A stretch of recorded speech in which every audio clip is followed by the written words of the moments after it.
Белочка Мишхожева расскажет нам стихотворение о красоте адыгской земли Исхак Машбаш. Сиапараджуала.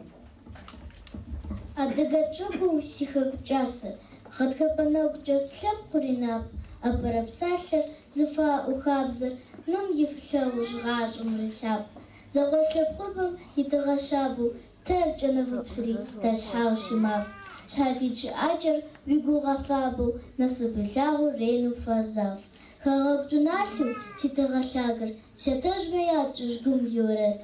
Апаравагу филаудахар, макамашаву сюарет харет.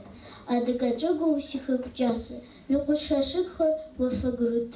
Випсухачери, вигубахаси, зефазгадени дунаем темет.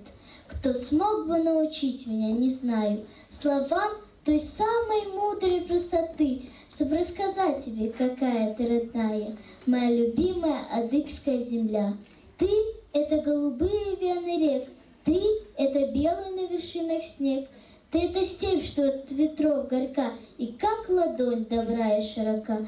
Ты — это все, что для меня сбывалось, ты — это все, что будет впереди. И как бы ты еще ни называлась, ты — это сердце у меня в груди.